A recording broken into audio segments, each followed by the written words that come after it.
मेरा पति एक डॉक्टर था और मुझे रोज एक गोरा होने के लिए इंजेक्शन लगाता, जिससे मेरे पेट में बहुत दर्द होता। एक रात मैंने इंजेक्शन बदल दिया। मैंने उस रात सोने का बहाना किया।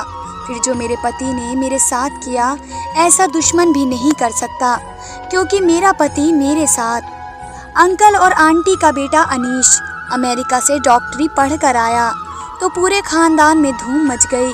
हर पार्टी में, हर शादी में, हर जगह सिर्फ शांति आंटी के बेटे की बात होती। हर औरत की इच्छा थी कि अनीश उनकी बेटी को पसंद करे और हर लड़की भी यही चाहती थी कि उसकी शादी डॉक्टर अनीश से हो जाए। जब से अनीश वापस आया, तब से मोहल्ले की लड़कियों का पार्लर के चक्कर काटना ज़्यादा हो गया। हर हफ्ते जाकर फैशन करवाना उनकी ज़िंदगी का हिस्सा बन गया। अनीश ना सिर्फ डॉक्टरी पढ़ कर आया था, बल्कि उसने यहाँ आकर बहुत बड़ा क्लिनिक भी खोल दिया। अभी तो ये उसके काम की शुरुआत हुई थी। वो आगे कितने पैसे कमा सकता था, इसका अंदाज़ा लगाना बहुत आसान था। हमारे खानदान में सिर्फ मैं एक लड़की थी जो अनीश से शादी के सपने नहीं देख रही थी। इसलिए नहीं कि मुझे उसमें कोई दिलचस्पी नहीं थी, बल्कि इसलिए क्योंकि मुझे मालूम था कि वे कभी भी मेरा नहीं हो सकता और ना ही वो मेरे बारे में सोचता होगा, क्योंकि मैं एक सांवली सी लड़की थी। मेरी आंखें बहुत खूबसूरत थी। मैं लंबी भी थी, लेकिन सांवले रंग ने मेरी खूबसूरती पर जंग लगा दिया। वो भला क्यों मेरे खानदान की गोरी चिट्टी लड़कियों को छोड़कर मुझसे शादी करेगा। जो चीज़ मुमकिन नहीं है, उसको सोच सोच कर मैं खुद को हल्का नहीं करना चाहती थी। खानदान की बाकी लड़कियां मुझसे ज़्यादा पढ़ी लिखी थी, पैसे वाली थी। हम लोग थे जो मिडिल क्लास में आते थे। हम इतने गरीब तो थे नहीं, लेकिन दूसरों के मुकाबले में थोड़े कम पैसे वाले थे। एक दिन मेरी तबीयत कुछ ख़राब हुई। मुझे महसूस हो रहा था कि मेरा ब्लड प्रेशर लो हो गया है। मैंने अपनी माँ से कहा कि मेरी तबीयत ख़राब है, मुझे डॉक्टर के पास जाना है। तो मेरी माँ मुझे अनीश के क्लिनिक में ले गई। मैंने अपनी माँ से कहा कि आप मुझे यहाँ क्यों लाई हैं? आप अच्छी तरह से जानती हैं कि उनकी फ़ीस बहुत ज़्यादा है। मेरी माँ ने कहा कि मैं पैसे साथ लेकर आई हूँ। मेरा उद्देश्य सिर्फ इतना है कि इसी बहाने अनीश तुम्हें एक नज़र देख ले। क्या पता तुम उसको पसंद आ जाओ। अपनी माँ की बात सुनकर तो मैं हैरान ही हो गई। वो इतना दूर का सोच रही थी और मैंने सोचा था ही नहीं। मैंने अम्मी से कहा कि हम किसी दूसरे क्लिनिक में चलते हैं, लेकिन अम्मी हट कर गई कि यहीं से ही ब्लड प्रेशर चेक करवाना है। जब हम लोग अंदर गए तो मेरी अम्मी ने अपना परिचय करवाया कि वो अनीश के पापा की दोस्त की पत्नी है। यह सुनकर अनीश को याद आ गया। उन्होंने कहा, जी मैंने आपको पहचान लिया है, मेरी याददाश्त बहुत अच्छी है। फिर मेरी माँ ने मेरा परिचय करवाया कि मेरी बेटी है, इसकी तबीयत कुछ ठीक नहीं थी। अनीश ने एक नज़र मुझे देखा और फिर मेरा ब्लड प्रेशर चेक करने लगा। हालांकि उसके ऑफिस में दाखिल होने से पहले ही उसकी असिस्टेंट मेरा ब्लड प्रेशर और वज़न चेक कर चुकी थी और पर्ची भी मुझे दे दी थी, जिसमें मेरा ब्लड प्रेशर रिकॉर्ड था। लेकिन मैं सोच रही थी कि अनीश फिर से मेरा ब्लड प्रेशर क्यों चेक करने लग गया है। उसने एक नज़र मेरी आंखों में देखा और हम दोनों की नज़रें चार हुई। उसने मुझसे कहा कि आपका बीपी लो है। उसने मुझे दवाई लिख कर दी है। थोड़ी बहुत मेरी माँ से बातें की और हम वहाँ से वापस आ गए। लेकिन सारी रात अनीश की नज़रों ने मुझे सोने नहीं दिया। उसकी नज़रों में कुछ अजीब सा था, जिसे मैं समझ नहीं पा रही थी। लेकिन मुझे झटका तब लगा जब 2 दिन बाद अनीश का रिश्ता मेरे लिए आ गया। मुझे हैरानी हुई और खुशी भी। उसने एक नज़र मुझे देखा और मुझे पसंद भी कर लिया और शादी तक का सोच लिया। मेरी माँ ने मुझसे कहा कि वे बाहर से आया है और यहाँ के लोगों की तरह हुस्न का पुजारी नहीं है, बल्कि तुम बहुत हसीन हो, सिर्फ रंग की सांवली हो, काली भी नहीं हो। वो समझदार लड़का है, उसने ज़रूर तुम में कोई खास बात नोट की है। वो आम लड़कों की तरह गोरे रंग को चाटने वालों में से नहीं है। मेरा रिश्ता अनीस से तय हो गया। पूरे खानदान में ये खबर जंगल की आग की तरह फैल गई और हर जगह बातें होने लगी कि अनीश ने कैसी लड़की पसंद की है अपने लिए। इतनी खूबसूरत पढ़ी लिखी लड़कियों को छोड़कर उसने एक सामान्य कम पढ़ी लिखी लड़की को पसंद किया। ये बात पूरे रिश्तेदारों में किसी को भी अच्छी नहीं लगी।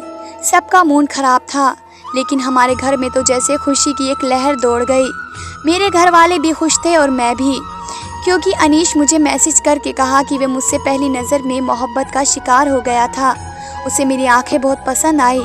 उसे मुझ जैसी लड़की की ही तलाश थी और मुझे अम्मी की बात पर विश्वास होने लगा कि वो बाहर से आया है और बाहर के लोग कोई ख़ास चीज़ ही लड़कियों में नोट करते हैं, उन्हें पसंद करते हैं, ना कि सिर्फ खूबसूरती देखते हैं।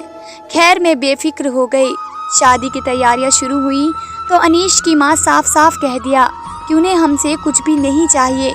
खुदा ने अनीश को सब कुछ दे रखा है, इसलिए सब कुछ अनीश खुद ही करेगा। यहाँ तक कि मेरे लिए शादी के जोड़े भी अनीश की तरफ से भेजे गए, वह भी एक से बढ़कर एक। लाखों में मेरी शादी के कपड़े तैयार करवाए गए और जेवरात के नाम पर कई तोला सोना चढ़ाया गया। रिश्तेदारों के तन बदन में आग लग गई। हर कोई अनीश को अकल का अंधा कह रहा था, जिसने बिना कुछ सोचे समझे मुझे शादी के लिए पसंद कर लिया। मेरी माँ ने भी रिश्तेदार वालों को आग लगाने में कोई कसर नहीं छोड़ी और शादी से एक रात पहले सारे खानदान को जमा करके सभी कपड़े उन्हें दिखाए। कुछ रिश्तेदारों ने तो ढके छुपे आवाज़ में माँ से पूछ भी लिया कि तुमने कौन सा जादू लड़के पे करवाया है जिसे कुछ दिखाई नहीं दे रहा। किसी को मेरा और अनीश का रिश्ता हजम नहीं हो रहा था और ऐसे ही हमारी शादी का दिन आ गया। मेरा अनीश के साथ फेरे हो चुके थे और मैं अनीश के साथ दुल्हन बनी स्टेज पर बैठी हुई थी जब अनीश की बुआ की बेटी स्टेज पर आई और उसने ऐसी बात कही कि मेरी आंखों से आंसू टपकने लगे। वो अपने शब्दों में मेरा मजाक उड़ा रही थी और साथ ही अनीश से कह रही थी कि तुम्हारी पसंद को क्या हो गया है, तुम तो इतने क्लासी थे, अचानक से तुम्हारा टेस्ट इतना ख़राब कैसे हो गया। अनीश ने उसे एक दो शब्द कहे और वह खुद ही स्टेज से नीचे उतर गई। लेकिन मेरा आज का दिन ख़राब हो चुका था। मैं सर झुकाए बैठी थी और ये सोचकर ही शर्म से ज़मीन की तरफ देखी जा रही थी कि अनीश से किस तरह नज़रें मिला पाऊंगी। मैं जानती थी कि सबको इसी बात की हैरानी है कि अनीश ने मुझे क्यों चुना है, लेकिन ये बात सिर्फ मैं जानती थी कि अनीश को मुझसे पहली नज़र में ही प्यार हो गया था। विदाई का वक्त हो गया और मैं विदा होकर अब्बास के बड़े से घर में चली गई। मैं पहली बार उसका घर देख रही थी और ये देखकर मेरी आंखें खुली की खुली रह गई। अनीश का घर किसी शानदार महल से कम नहीं था। ऐसा लग रहा था जैसे वह करोड़ों रुपए कमाता हो। दिल में सोचने लगी कि डॉक्टर लोग तो बड़े ही पैसे वाले होते हैं, गरीबों का खून निचोड़ लेते हैं और अपना महल तैयार कर लेते हैं। लेकिन ये तो मुझे बहुत बाद में पता चला कि ये महल कैसे बना हुआ था। मुझे मेरी सास यानी अनीश की माँ ने अनीश के कमरे में बिठा दिया। अनीश के बुआ की बेटी की बातें अभी तक मेरे अंदर गूंज रही थी और मेरे अंदर एक आग सी जल रही थी। कमरे में एसी की ठंडक होने के बावजूद भी मुझे अपना सर सुलगता हुआ महसूस हो रहा था। भगवान ने मेरी किस्मत कितनी रोशन लिखी थी कि अनीश मेरा हमसफ़र बन गया, लेकिन मेरे चेहरे की कालिक ने इसी खुशी को भी कम कर दिया। थोड़ी देर बाद अनीश कमरे में चला आया और मेरा चेहरा देखते ही मेरे अंदर की बात समझ गया। क्या बात है रोशनी, तुम क्या अभी तक खुशबू की बात को लेकर बैठी हो? मैं एक नज़र से अनीश की तरफ देखा तो वह कहने लगे, मोहब्बत ऐसी ही होती है, मोहब्बत के बिना कहे उसकी हर बात समझ आ जाती है। अनीश की लहजे में मोहब्बत की चाशनी घुली हुई थी और मैं अपनी खुशनसीबी पर दिल ही दिल में खुश हो रही थी। तुम फिक्र ना करो रोशनी, तुम्हारी ज़िंदगी की ये परेशानी मैं जल्दी दूर कर दूंगा। कोई तुम्हारे काले रंग को लेकर तुम्हें कमज़ोर नहीं समझेगा। आजकल तो इतने इलाज आ गए हैं कि कुछ इंजेक्शन से ही तुम्हारा रंग निखर जाएगा।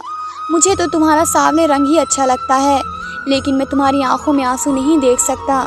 इसलिए मैंने सोच लिया है कि मैं रंग गोरा करने वाली इंजेक्शन के ज़रिए तुम्हें दूसरी लड़कियों की तरह हसीन बना दूंगा। मैंने अनीश की तरफ देखा, क्या ये मुमकिन है कि मेरा रंग भी निखर कर दूसरी लड़कियों की तरह गोरा हो जाएगा? अनीश मुस्कुरा कर कहने लगा, ये दौर अलग है, अब कुछ भी नामुमकिन नहीं। जिसके पास पैसा है वह सब कुछ हासिल कर सकता है। लोग तो सर्जरी के ज़रिए अपने दोष तक बदलवा देते हैं, तुम्हारा तो सिर्फ रंग गोरा करना है। अनीश ने मुझसे वादा कर लिया कि वो अगले दिन से ही मेरा इलाज शुरू कर देगा। मैं ख्याल ही ख्यालों में ख़ुद को खुशबू से कहीं ज़्यादा हसीन महसूस कर रही थी। वो तो मुझे मेरे पति की नज़रों में गिराना चाहती थी, मैं अब उससे बदला लेना चाहती थी।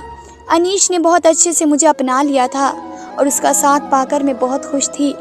अनीश से मिलकर ऐसा लगता था ही नहीं कि जैसे वह अमेरिका से पढ़कर आया है। ना उसके चेहरे पर गुरूर था, ना ही उसकी बातों में अमेरिका की पढ़ाई का नशा।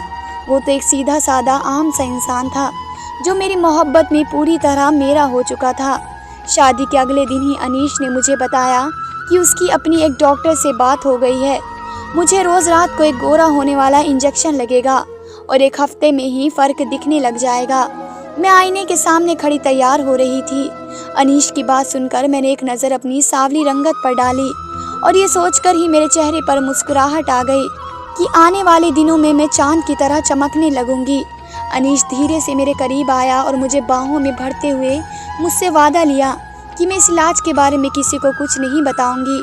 वो नहीं चाहता था कि लोग तरह तरह की बातें बनाकर मेरा दिल दुखाएं। मैंने ये बात से वादा कर लिया कि मैं किसी को भी इलाज के बारे में कुछ नहीं बताऊंगी और अनीश ने उसी रात मुझे पहला इंजेक्शन लगा दिया।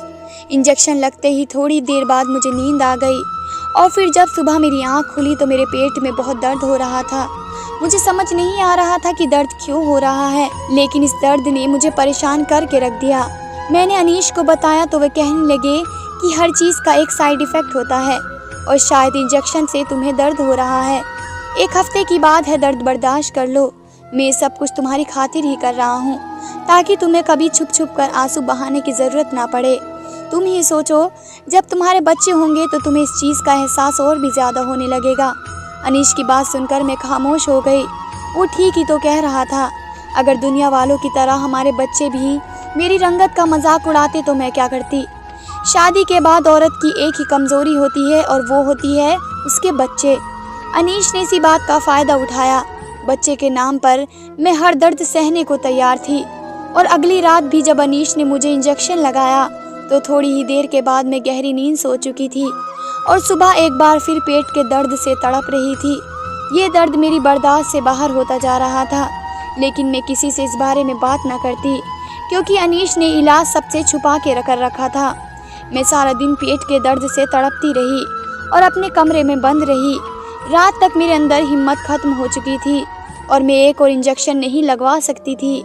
मैंने सोचा अगर एक दिन इंजेक्शन ना लगवाऊं तो शायद इतना फ़र्क नहीं पड़ेगा, लेकिन अनीश को कहीं बुरा न लग जाए ये सोचकर मैंने खुद चुपके से इंजेक्शन बदल दिया और ताकत का इंजेक्शन रख दिया। अनीश ने मुझे इंजेक्शन लगा दिया और मैं आँखें बंद करके लेट गई, जैसे मैं बहुत ही गहरी नींद सो गई हूँ। उसके बाद जो कुछ अनीश ने मेरे साथ किया, मेरी रूह कांप गई कि ऐसा तो कोई किसी दुश्मन के साथ नहीं कर सकता, जबकि मैं तो अनीश की पत्नी थी। मैं फ़ौरन उठकर बैठ गई और मुझे जागता हुआ देखकर अनीश के होश ठिकाने आ गए। वो हकलाते हुए पूछने लगा, तुम अभी तक सोई नहीं हो? मैंने गुस्से में अनीश से पूछा, ये सब क्या है और तुम मेरे साथ क्या कर रहे हो? पहले तो अनीश मुझे उल्टे सीधे जवाब देता रहा, लेकिन जब उसे अंदाज़ा हो गया कि मैं इतनी आसानी से खामोश बैठने वालों में से नहीं हूँ तो उसने मुझे हर बात सच सच बता दी। अनीश का पूरा सच सुनकर तो मेरे होश उड़ गए। अब मुझे समझ आ गया था कि अनीश ने सारे ख़ानदान की हसीन और पढ़ी लिखी लड़कियां छोड़कर मुझ जैसी सावली और मिडिल क्लास लड़की को क्यों पसंद किया। उसे लगा था कि मैं उसके लिए बहुत आसान हद तक साबित हो जाऊंगी और बहुत आराम से वो मुझे काबू कर लेगा, लेकिन मैं इतनी आसानी से चुप बैठने वालों में से नहीं थी।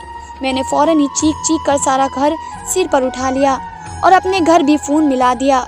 अनीश की लाख कोशिशों के बावजूद भी मैं चुप नहीं थी, बल्कि अनीश का घिनौना चेहरा सबके सामने ले आई। मेरी सास भी अनीश के साथ उसके जुर्म में बराबर की हकदार थी, इसलिए जैसे ही मेरे माँ बाप आए तो उनकी बोलती बंद हो गई। मेरी माँ को तो यकीन ही नहीं आ रहा था कि अनीश जैसा लाइट इंसान मेरे साथ इतना बड़ा धोखा दे सकता है। मैं माँ के साथ शादी के तीसरे ही दिन लौटकर अपने घर चली आई। रिश्तेदार वालों को तो बातें करने के लिए एक नया मुद्दा मिल गया। हर कोई हमारे जख्मों पर नमक छिड़कने के लिए आ रहा था। सबके मुंह पर एक ही बात थी कि हमें तो पहले ही कुछ गड़बड़ लग रही थी। रोशनी जैसी सामने लड़की से अनीश जैसा लड़का कैसे शादी कर सकता है। कुछ रिश्तेदार वालों ने तो अनीश को सही कहते हुए मुझे ही बुरा भला कहने लगे, क्योंकि अनीश की माँ ने उन्हें मेरे बुरे चरित्र के झूठे किस्से सुना दिए। हर तरफ मेरी बुराई का चर्चा हो रहा था और मैं अपनी किस्मत पर आंसू बहाने में लगी थी। मैं कमज़ोर नहीं पड़ना चाहती थी, लेकिन लोगों के तरीके ने मुझे बहुत कमज़ोर बना दिया। अनीश की वह मोहब्बत भरी बातें मेरे कानों में किसी शीशे की तरह पिघल रही थी। अनीश, उसकी माँ तो डंके की चोट पर मुझे गंदा कर रहे थे और मैं अपने बंद कमरे में बैठी थी। मुझे लोगों का सामना करने की हिम्मत नहीं हो रही थी। जब मेरी दोस्त मुझसे मिलने के लिए आई और उसने मुझे हौसला दिया कि मुझे खामोशी से नहीं बैठना चाहिए। अनीश जो काम मेरे साथ कर रहा था वो बिल्कुल गैर कानूनी था और मेरी दोस्त चाहती थी कि हम दोनों मिलकर अनीश के खिलाफ कानूनी कार्रवाई करें। उसका पति वकील था और वह मेरे साथ देना चाहते थे। अपनी दोस्त की बात सुनकर मैंने फ़ौरन हाँ कर दी कि मैं अनीश जैसे इंसान के खिलाफ ज़रूर कदम उठाऊंगी। लेकिन जैसे ही माँ को मेरे इरादे का पता चला, माँ ने साफ मना कर दिया कि हम जैसे इज्जतदार लोग कोर्ट कचहरी के चक्कर नहीं लगा सकते। इसलिए तो हम जैसे लोग अनीश जैसे लोगों के लिए आसान खिलौना साबित होते हैं। मैं गुस्से में माँ को 4 बातें सुना डाली। जब तक हम जुर्मों के खिलाफ खड़े नहीं होंगे, ये हमारे साथ जुल्म करते ही रहेंगे और मैं गलत करने वालों को इनके अंजाम तक ज़रूर पहुँचाऊँगी। मैं अनीश के खिलाफ केस करूँगी। मैंने माँ को 2 टूक बात सुना दिया और अपनी दोस्त की मदद से अनीश के खिलाफ मुकदमा दायर कर दिया। अनीश और उसकी माँ ने तो सोचा भी नहीं था कि मेरी जैसी आम सी लड़की, जिसे ज़माने ने हमेशा ठोकरों पर रखा हुआ था, वो इतना बड़ा कदम उठा लेगी। क्योंकि ये कोई आम केस नहीं था, इसलिए बहुत जल्द मीडिया में फैल गया और लोगों के दिमाग और ज़बान के ऊपर आम हो गया। जिसको भी मामले का पता चला, वो अनीश पर थू थू करने लगा और अनीश किसी को शक्ल दिखाने के लायक नहीं रहा। मैंने अदालत में खड़े होकर बहुत हिम्मत से अनीश का घिनौना चेहरा सबके सामने रख दिया। अनीश ने मुझसे शादी जिस मकसद के लिए की थी, वह बच्चा था। अनीश अमेरिका में किसी मॉडल से शादी कर चुका था और वह उससे मोहब्बत करता था, लेकिन वह मॉडल अपनी फिटनेस को ख़राब नहीं करना चाहती थी और अनीश को बच्चा चाहिए था। और इसी मकसद के लिए अनीश अमेरिका से अपने देश आया था। वो अपनी पहली पत्नी से ही बच्चा चाहता था, इसलिए उसने जानबूझकर मुझ जैसी सांवली शक्ल वाली गरीब लड़की से शादी की। उसे लगा था कि मैं उसकी दी हुई खुशियाँ देखकर पागल हो जाऊंगी, उसकी मोहब्बत भरी बातों में पूरी तरह उसके जाल में फंस जाऊंगी और उसका सच जानने की कोशिश ही नहीं करूंगी। लेकिन जिस रात मैंने इंजेक्शन बदल कर सोने का ड्रामा किया, उस रात ये सच्चाई मेरे सामने आई। दरअसल वो मुझे इस बात के लिए इस्तेमाल करना चाहता था कि उसे बच्चा तो अपनी पहली पत्नी से चाहिए था, लेकिन उस बच्चे के लिए वो मेरा जिस्म इस्तेमाल करना चाहता था। वो एक पूरे तरीके से अपना और अपनी पत्नी के बच्चे को मेरे जिस्म के अंदर तैयार करना चाहता था, ताकि बच्चा मेरे से पैदा हो। और जब वह बच्चा पैदा हो जाता तो वो दोनों से लेकर दोबारा अमेरिका चले जाते। इस तरह ना ही उसकी पत्नी की मॉडलिंग पर कोई असर पड़ता और ना ही उन्हें किसी और का बच्चा गोद लेना पड़ता। जिस दिन मैं बीपी चेक करवाने आई माँ के साथ, तो अनीश की क्लिनिक गई थी, उसी दिन उसके जहन में ये बात बैठ गई कि मैं ही वो लड़की हूँ जो इसके बच्चे को अपने जिस्म में पाल सकती हूँ। इसलिए वो बार बार मेरा बीपी चेक करता और मेरी खुराक का ख्याल रखता। सरोगेसी का तरीका हमारे देश में पूरी तरह गैर कानूनी है और ख़ास करके मेरी इजाज़त के बिना मेरा पति मेरे जिस्म कैसे इस्तेमाल कर सकता है। वह हर रात गोरा होने वाला इंजेक्शन के नाम पर मुझे बेहोश करता और फिर मेरा चेकअप करता। जिस रात मैंने इंजेक्शन बदला था, उस रात वो IVF के ज़रिए मेरे जिस्म में अपने बच्चे को इम्प्लांट करने वाला था। उसकी अमेरिकन बीवी अपने जिस्म को ख़राब नहीं करना चाहती थी, लेकिन वो दोनों मिलकर मेरी पूरी ज़िंदगी बर्बाद करना चाहते थे। एक बार उन्हें मुझसे बच्चा मिल जाता तो अनीश मुझे तलाक देकर वापस अमेरिका चला जाता और फिर कभी लौट कर भी वापस ना आता और मैं सारी ज़िंदगी यूं ही तड़पती रह जाती। मेरा दोस्त का पति जो कि वकील था, उसने कुछ सबूत इकट्ठा किए और अनीश और उसकी पत्नी को दोषी साबित कर दिया। वो दोनों धोखे से मुझे इस्तेमाल कर रहे थे और अगर उस रात में इंजेक्शन ना बदलती तो उन दोनों के बच्चे अपनी खून समझकर 9 महीने तक उन्हें पेट में पालती रहती और उसके बाद वो दोनों अपना बच्चा लेकर दोबारा वापस गायब हो जाते। उन दोनों को सज़ा सुना दी गई और मैंने अनीश से तलाक ले ली। मैं अकेली ज़रूर थी, लेकिन मुझे यकीन था कि भगवान ने मेरी किस्मत में यकीनन कुछ अच्छा ही लिख रखा है। सारे ख़ानदान वाले अनीश की सच्चाई जान चुके थे और आंटी को बुरा भला कह रहे थे, जिन्होंने अपने बेटे का साथ देकर मेरी ज़िंदगी उजाड़ने की कोशिश की। एक बात मैं बहुत अच्छी तरह जान गई थी कि सिर्फ इंसान की पढ़ाई उसे शोहरत नहीं देती, बल्कि ये माँ बाप की परवरिश भी होती है जो एक बच्चे को होशियार और साफ बनाती है। अगर आंटी अपने बेटे अनीश को सही और गलत का फ़र्क बताती और मेरी ज़िंदगी से खेलने के लिए मना करती, तो शायद उसे कभी इतनी हिम्मत ना मिलती। रिश्तेदार में सभी भगवान का धन्यवाद कर रहे थे कि उनकी बेटियां अनीश के जाल में फंसने से बच गई, जबकि माँ को इस बात का बहुत दुख था कि उनकी वजह से मेरी ज़िंदगी बर्बाद हुई है।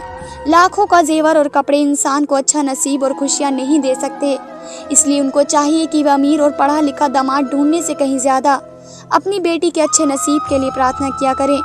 कोई भी लड़की 2 वक्त की रोटी और इज्जत के साथ 4 दीवारी में खुशी खुशी ज़िंदगी गुजार सकती है, लेकिन वो एक बुरे इंसान के साथ कभी खुश नहीं रह सकती। मैंने जुल्म के खिलाफ इसलिए आवाज़ बुलंद की ताकि आइंदा कोई लड़की किसी लड़के के गलत मकसद की भेंट न चढ़े। धन्यवाद दोस्तों।